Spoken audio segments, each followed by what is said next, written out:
Hello dear students, we welcome you at the Vansal classes Madhav. In the last video, we discussed about the semiconductors, like what semiconductors are, how does the band formation takes place, and we also discussed like what is the difference between band as well as the energy level. In the last video, we discussed that whenever we talk about the energy level, we talk for a particular or single atom. Suppose if I will take the silicon atoms, for a particular single atom, silicon atom, we will talk about the energy level.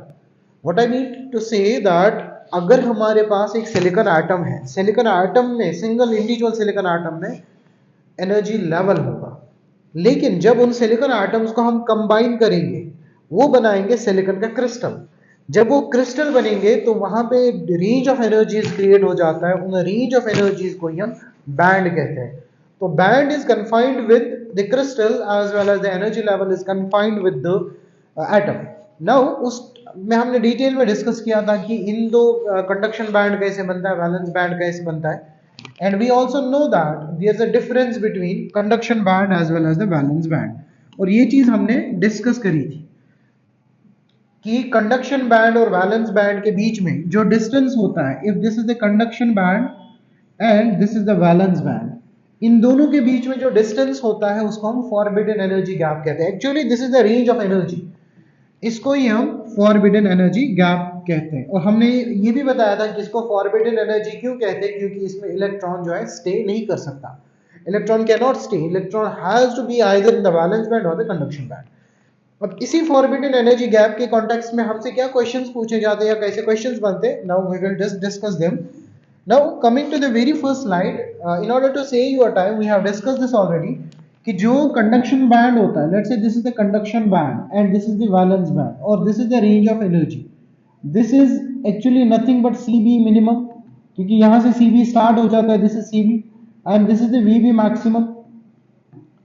CB minimum minus CB maximum जो होगा, यही हमारा already जो लिखा हुआ है, that is actually the range of energy. This is the definition if we will formulate it. कहने का मतलब है अगर इलेक्ट्रॉन को इधर से इधर जाना है, it has to cover this energy. It is supposed to have this much energy in order so that it can move from valence band to conduction band. तो यही पॉइंट लिखा हुआ है कि जो डेल्टा Eg होता है that is Cb minimum minus Vb maximum. उसके बाद हमने ये चीज डिस्कस करी थी कि अगर आप टेम्परेचर बढ़ाओगे डेल्टा Eg पे स्लाइटली थोड़ा सा फर्क पड़ता है. मैंने इस टाइम पे भी बताया था, it is on account of expansion. हम अकाउंटेबल यहां पे मान सकते हैं लीनियर एक्सपेंशन को, या हम ये कह सकते हैं थर्मल एक्सपेंशन को. ना उसके बाद हमने ये चीज बताई थी कि down the group size increases but delta Eg decreases. अब उस टाइम पे मैंने एक चीज बताई थी आपको, सपोज अगर आप कार्बन ले लेंगे और सिलिकॉन ले लेंगे, जिसका जितना ज्यादा डेल्टा Eg, इसका मतलब उसका वैलेंस बैंड और कंडक्शन बैंड उतना दूर दूर है. So in order to make the electron free from valence band to conduction band, मुझे ज्यादा एनर्जी देनी पड़ेगी. So what does this imply? This simply implies that कि अगर डेल्टा Eg यानी फॉरबिडन एनर्जी गैप की वैल्यू ज्यादा है, वैल्यू ज्यादा, इसका मतलब electrons are bonded tightly. So I have to give more energy, that is what I have written over here. कि अगर जो वेट ऑफ डेल्टा Eg अगर ज्यादा है, if there is more wait, let's say have a look over there, यहां पे delta Eg की wait ज्यादा है, तो इसका मतलब कि यहां पे electrons are strongly bonded and I have to give more energy in order to make the electrons move from valence band to conduction band. Now उसके बाद हमने ये चीज दिखाई थी, बताया था कि it is different for different materials, it varies from material to material. और जो डेल्टा Eg अगर हमें निकालना हो कितनी इंसिडेंट एनर्जी की वेवलेंथ होगी, that is actually equal to, अगर आप hc डिवाइडेड बाय लैम्डा देंगे उतनी एनर्जी मिल जाएगी, और वही एनर्जी जो होगी that is required for this. इसमें मैंने एक कॉन्सेप्ट ये बताया था डियर स्टूडेंट्स आपको, सपोज अगर हमसे क्वेश्चन में गिवन है, लेट अस से दिस इज द सब्सटेंस, कोई भी एक्स कंडक्टर है, और हमसे पूछा गया इसका फॉरबिडन एनर्जी गैप जो है वो 2 इलेक्ट्रॉन वोल्ट है. It is mentioned in the question that its forbidden energy gap is 2 electron volt. Now question क्या पूछता है आपसे कि what should be the minimum wavelength to be given, या किस वेवलेंथ की लाइट इंसिडेंट करानी पड़ेगी हमें सो दैट कि ये इलेक्ट्रॉन यहां से यहां पहुंच जाए. तो हमें पता है this delta Eg is given as 2 electron volt and that is actually equal to hc divided by lambda. और हम ये जानते हैं 2 इलेक्ट्रॉन वोल्ट Hc को जब सॉल्व करते हैं that is actually equal to 12400 and lambda is in angstrom. तो यहां से आप लैम्डा निकाल सकते हैं 12400 से रफली सॉल्व करने के बाद 2 electron volt. Had it been in nanometre तो हम ऐसा लिख सकते हैं, ड्यूअल नेचर में हमने इसको डिटेल में डिस्कस किया हुआ है। तो अगर हमसे पूछा जाए कि कितनी वेवलेंथ देनी है in order to make electrons vacate, तो हम इतनी एनर्जी इस्तेमाल कर सकते हैं। Now moving to the next point, इसी बैंड थ्योरी के बेसिस पे हम मटेरियल्स को कैटेगराइज करते हैं, whether is a conductor, whether is an insulator और वेदर इज अ सेमीकंडक्टर। देखिए अगर कंडक्टर्स की बात करेंगे ना, this is actually the energy, this is actually energy in this direction increasing, energy is increasing.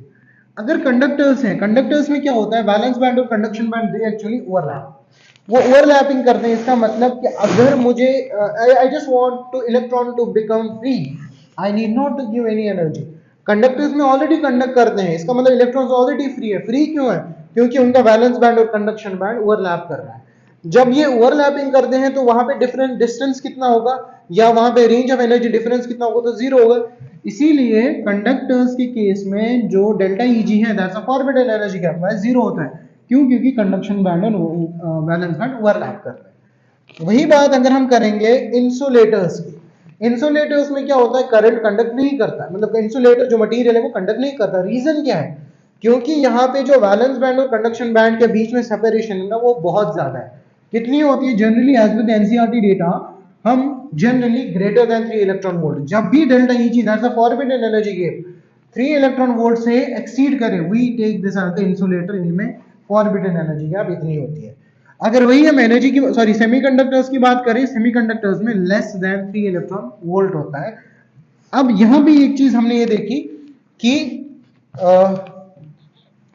जो डेल्टा Eg है that is different from different materials, और हमारे पास जो सिलिकॉन होता है, बिकॉज दिस इज सेमीकंडक्टर। क्यों है सेमीकंडक्टर? आगे मैंने डिस्कस किया हुआ है।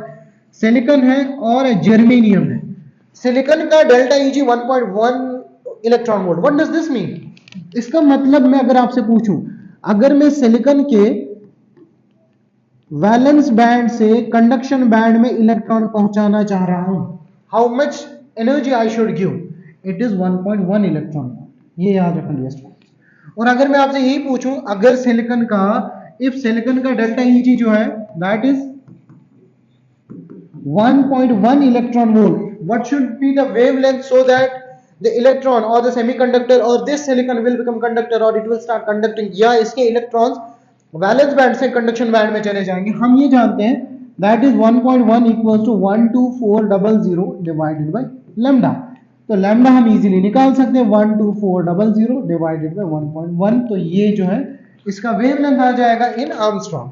Same is the case with germanium. Germanium में 0.72। अब आप चीज ऑब्जर्व कर रहे होंगे, अगर हम देखेंगे carbon, silicon, germanium, down the group size increases, but delta Eg size तो बढ़ रहा है, डेल्टा Eg घट रहा है। इसीलिए जब जर्मेनियम के पास जाएंगे उसका जो डेल्टा Eg है that will be less in comparison to silicon.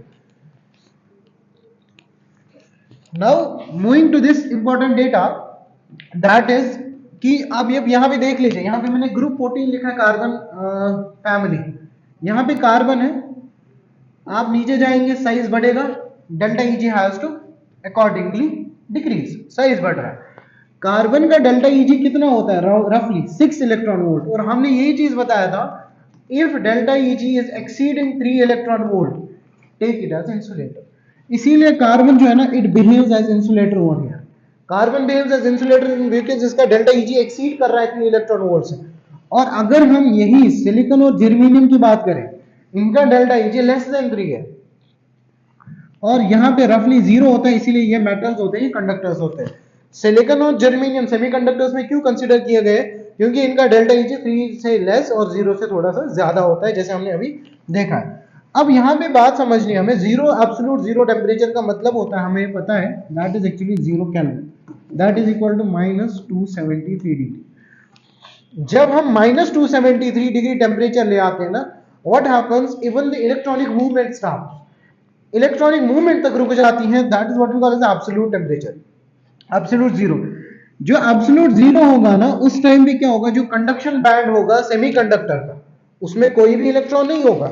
जब उसमें टोटली कोई भी इलेक्ट्रॉन नहीं होगा, that will be totally empty. In this case what I can say कि जो हमारा सेमीकंडक्टर था अभी, इसको एब्सोल्यूट जीरो पे ले गए। कंडक्शन बैंड में there is no electron, as there is no electron it will not conduct, hence it will behave as insulator. तो दैट इज द रीजन इसको हम परफेक्ट इंसुलेटर बोलते हैं एट जीरो केल्विन। तो यही पॉइंट मैंने लिखा, at low temperature semiconductors behaves as insulator. But अगर आप एब्सोल्यूट जीरो पे ले लेंगे तो semiconductors actually behaves as perfect insulator.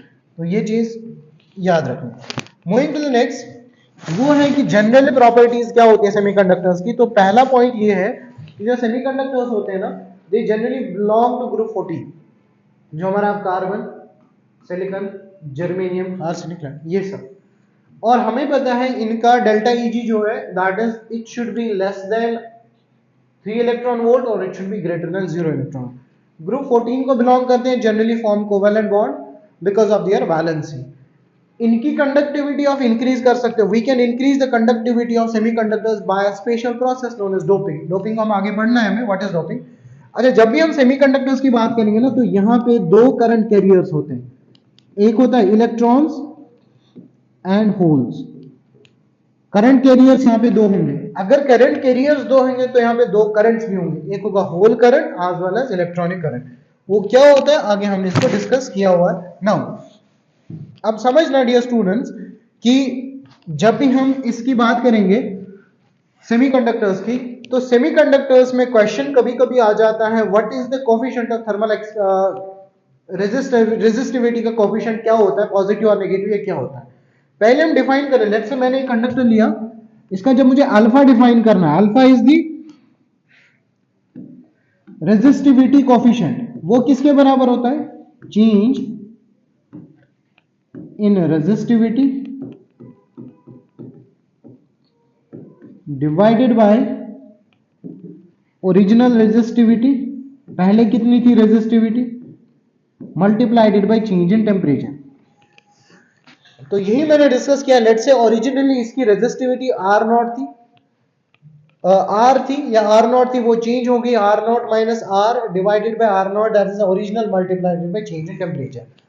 अब समझना सेमीकंडक्टर्स में क्या होता है, जब आप टेम्परेचर बढ़ा देते हो, टेम्परेचर के बढ़ने से इनकी रेजिस्टेंस जो है ना वो घट जाती है। जब इनकी रेजिस्टेंस घट गई तो accordingly by this formula alpha हमारा नेगेटिव आएगा। तो ऐसे सब्सटेंसेस जिनका टेम्परेचर बढ़ाने से रेजिस्टेंस घट जाती है, वी कॉल देम लाइक उनका अल्फा जो होगा कोफिशिएंट दैट इज नेगेटिव। अगर आप यही मेटल्स की बात करेंगे, मेटल्स में हमें पता है अगर आप टेम्परेचर बढ़ा दोगे तो इलेक्ट्रॉन्स फ्री हो जाते हैं। जो जितने ज्यादा इलेक्ट्रॉन फ्री हो जाते हैं, बॉन्ड ब्रेकेज जितनी हो जाती है, तो फ्रीक्वेंट कोलिजन्स हो जाते हैं। जितने ज्यादा फ्रीक्वेंट कोलिजन्स हो जाएंगे तो रेजिस्टेंस बढ़ जाता है। तो टेम्परेचर के बढ़ने से रेजिस्टेंस बढ़ना that is the property of conductors या मेटल्स, और टेम्परेचर के बढ़ने से रेजिस्टेंस का घटना that is actually for the semiconductor. ऐसे स्टैंड्स फॉर सेमीकंडक्टर्स। अब इसमें क्वेश्चंस किस टाइप के आते हैं ध्यान रख लेना। ये क्वेश्चन है कि ये गिवन सर्किट है, इस गिवन सर्किट में अगर मैंने यहां पे this is the semiconductor, this is the semiconductor. अब इस सेमीकंडक्टर का क्या हुआ कि हमने इसका टेम्परेचर जो है वो बढ़ा दिया। What should we do in order to make the ammeter reading same. देखिए टेम्परेचर बढ़ा सेमीकंडक्टर का, what will happen to this, इसकी रेजिस्टेंस घट जाएगी। रेजिस्टेंस ऑफ सेमीकंडक्टर्स का मैं लिख सकता हूं on increasing temperature resistance of semiconductors decrease. जब रेजिस्टेंस सेमीकंडक्टर की डिक्रीज हो जाएगी तो एमीटर में करंट बढ़ जाएगा। बट मैं चाह रहा हूं करंट को जो है सेम रख दूं, current should not increase, what I have to do, मुझे यही रेजिस्टेंस बढ़ाना पड़ेगा। तो ये क्वेश्चन पूछा गया है, what should we do, we should increase the resistance, resistance को बढ़ा दो in order to keep the ammeter reading same। Reason क्या है, वेरी सिंपल है, टेम्परेचर बढ़ा, टेम्परेचर बढ़ने से क्या हो जाएगा, सेमीकंडक्टर की रेजिस्टेंस घट जाएगी। जो ही सेमीकंडक्टर की रेजिस्टेंस घट जाएगी तो एमीटर की रीडिंग बढ़ जाएगी। तो एमीटर की रीडिंग को वापस घटाने के लिए मुझे इस रेजिस्टेंस को बढ़ाना पड़ेगा। यही क्वेश्चन है कि हमें इस केस में रेजिस्टेंस को बढ़ाना पड़ेगा। This is the very first question. किस टाइप के क्वेश्चन सेमीकंडक्टर्स में आ जाते हैं। नेक्स्ट मूविंग तो दिस क्वेश्चन, ऐसा क्वेश्चन आ जाता है, क्वेश्चन क्या है, हमने दो अननोन वायर्स दिए x और y, वी डोंट नो। आपसे पूछा जा रहा है डिपिक्ट दियर नेचर, नेचर का मतलब ये कंडक्टर है या सेमीकंडक्टर है। अगर हमने टेम्परेचर बढ़ाया और रेजिस्टेंस बढ़ी, देखिए क्वेश्चन को समझना, क्वेश्चन कह रहा है कि अगर हमने टेम्परेचर को बढ़ाया हुआ है और रेजिस्टेंस भी बढ़ी, दैट मींस अल्फा हो गया, दैट मींस अल्फा हो गया पॉजिटिव। ये किस में प्रॉपर्टी होती है, मेटल्स में या समझ लो कंडक्टर्स में। तो ये हो गया dear students conductor, this will be nothing but conductor. और यहां पे हमने टेम्परेचर बढ़ाया और रेजिस्टेंस घटी है, तो दैट मींस इसका अल्फा इक्वल्स टू नेगेटिव। तो ये किसकी प्रॉपर्टी होती है, that is the property of semi conductors. तो व्हाट आई कैन से, जो x है इसका टेम्परेचर बढ़ने से रेजिस्टेंस बढ़ा, दिस इज एक्चुअली कंडक्टर, या मैं कह दूं मेटल है, दिस इज एक्चुअली कंडक्टर। और अगर मैं y को देखूं, y का टेम्परेचर बढ़ाने से रेजिस्टेंस घट गया, that is actually equal to semi conductor. तो ये कुछ बेसिक से सवाल आ जाते हैं, आगे तो हमें बहुत सारे सवाल करने। Now moving to this question, very interesting part है कि हाउ टेम्परेचर इफेक्ट्स। ये जो दो डायग्राम्स है ना, बहुत इंपॉर्टेंट है स्टूडेंट्स। देखिए मैंने क्या किया, सिलिकॉन क्रिस्टल लिया। सिलिकॉन का हमें पता है it belongs to group 14 and it will form always covalent bonds. मान लेते इस सिलिकॉन एटम ने इसके साथ बनाया silicon, these are silicon atoms forming the covalent bonds. अगर मैं इसी सिलिकॉन एटम को 0 केल्विन पे ले लूं, what does that mean, 0 kelvin means absolute zero. Absolute zero पे सेमीकंडक्टर बिहेव करता है परफेक्ट इंसुलेटर, क्योंकि even though electronic movement freeze हो जाती है। तो यहां पे 0 केल्विन की बात कर रहा हूं सिलिकॉन की, तो all the electrons are in valence band. Conduction band में कोई भी इलेक्ट्रॉन नहीं होगा। कंडक्शन बैंड में कोई भी इलेक्ट्रॉन न होना डिपेक्ट करता है कि it's a perfect insulator. Now अगर मैंने इसी सेमीकंडक्टर को कोई temperature T equal to T kelvin दे दिया, व्हाट विल हैपन, कुछ इलेक्ट्रॉन्स यहां से उठ के यहां चले जाएंगे, यहां से उठ के यहां चले जाएंगे, creating the electron leaving site over here, that is the whole.